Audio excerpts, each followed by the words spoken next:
Okay, so let's just now take all that and think about the atomistic view of things. So going back to our tensile test where we're extending here, we know the cross-sectional area is important for understanding sigma, the stress upon the material. And we know that if we were to be in the elastic portion of the stress strain curve, we would be distorting the bond length here, which would be allowing for the material to deform. It registers some change in its dimensions, and then upon unloading, it would return to the original position, the original bond length. So that is to say that under small loads, we expect small bond stretching, as shown in this diagram, where the average interplanar distance between planes of atoms has increased relative to the no load condition. Okay. Okay, so that's characterizing this linear elastic portion. Now, we also know that in some materials there may be nonlinear deformation, and then clearly this model would fail. So this is good for understanding metals, as you would see here from our representation of metal atoms in our unit cells in our cubic close-packed formats. Okay, now what about the plastic deformation region of matter like metals? So remember, we're talking about metals here. So if we overload, put too much load on the material, we know we're going to register permanent size change, permanent extension of the material. So we got to climb past that linear portion and now get into this area of the curve. Well, we are going to eventually break bonds between planes of atoms and register shear. Okay, so here's a shearing of planes of atoms past one another. So notice that an entire plane has shifted relative to its original position. So we've broken bonds. Perhaps there was an original bond between, let me switch colors here, between this sphere and that sphere. And that has been broken. And likewise, this sphere and that sphere were right to the left and right of one another, not diagonal, downward from one another. So we have sheared that plane of atoms down. And likewise to the next sort of zone of this arbitrary material. So this bond stretching to the point where bonds have broken and we've sheared planes of atoms is our model for what happens in the plastic deformation region of metals. Let's think about the cross-sectional area. So the original cross-sectional area here was represented a little bit by this kind of feature here. And then under load, notice that due to shear, this is a value that is now less than this. Okay, so we have now reduced the thickness of the sample at the least here. So this explains the necking idea that we saw earlier, where we've now broken bonds and now atoms are moving and they're slipping into new areas as those planes of atoms shear past one another. So even before fracture, if you unload the sample, we will have a permanent deformation. So that is, this dimension is now less than A naught. I'll put an L there, so that was the area under load. And here, under zero load, our A is less than A naught.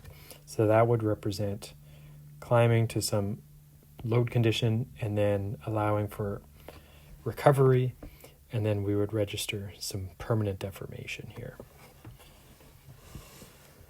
Okay, so this has taught us that shearing along planes of atoms is the method that we think about for permanent deformation of metals. Okay, so this now allows us to go back and think about our bonding energy curves versus the distance between atoms. So here's two metal atoms at a distance a naught. And we know that the minimum in this curve represents an A value that is ideal and an average for the bond length between those two metals. And this energy versus interatomic distance curve helps us understand bond strength and bond length ideas. If you were to take the derivative of that curve, we would expect zero slope here, and that would give us this x-intercept. And as we kind of climb to positive slopes and then climb, we would hit a maximum slope values in this region, and then those would start to fall and ultimately stay positive but approach zero as we move onward. And then as we go the other way, we have the opposite trend in those slopes. Okay, and notice that the slope values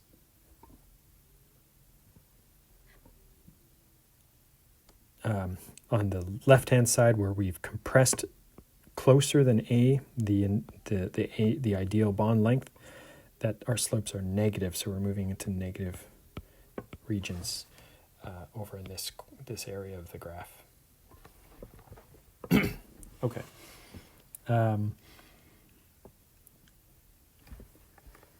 Very good. So now thinking about what forces do. So if we are applying force to extend atoms past the ideal, we end up simply thinking about moving from the ideal bond length as the load in this tension experiment is moving atoms past one another.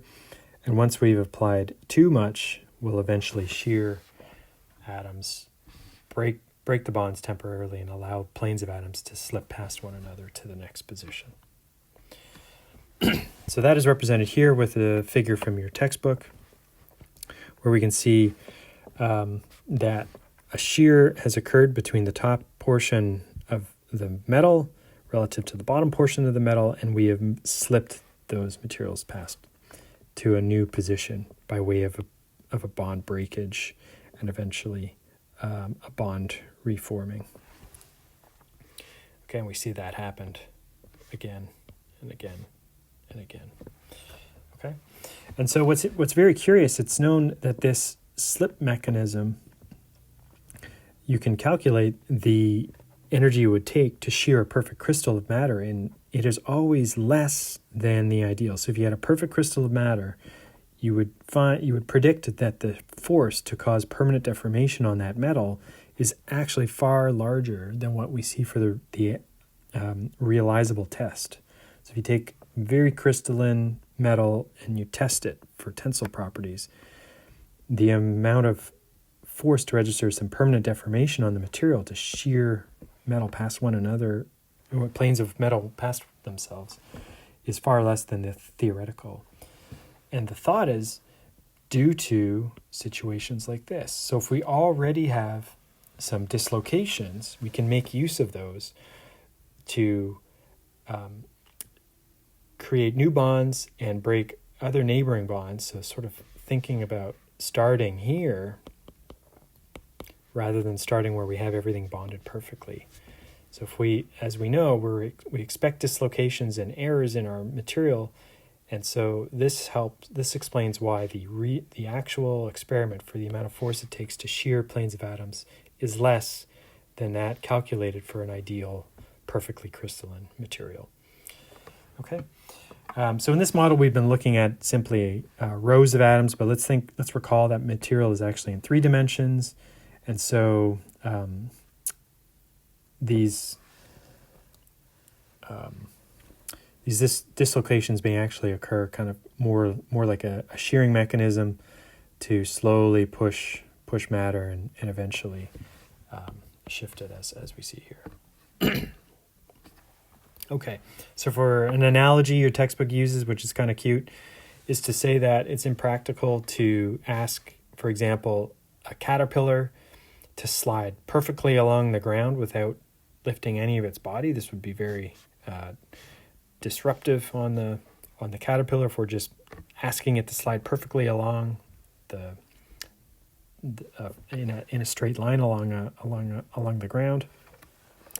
But instead, if we have a dislocation present, that is, we already have one of its feet or a portion of its body not bonded, that we simply have to ask that portion to move and make a bond and lift the next portion, and that mechanism for moving matter is the slip plane mechanism is what allows us to think about planes of atoms shifting at much lower forces than a perfectly crystalline material. So these dislocations, edge dislocations, become an important feature to remember when we consider about the actual mechanical properties of matter. Okay, and we'll just end just showing you that there are far more different types of mechanical test work that can be done. We studied a lot like this. So here's a real material being in service where we're expecting some tensile forces on this kind of eye bolt here. And so we would expect tension in the area here. However, the opposite of tension is compression. So here's a pillar taking force due to the rest of the building above it against compression force against the ground as an example. There's also shear. So here when you look at the forces for a ratchet, for example, we expect shear forces in the metal as the metal is being asked to maintain its structure as one portion is turned above it relative to the other.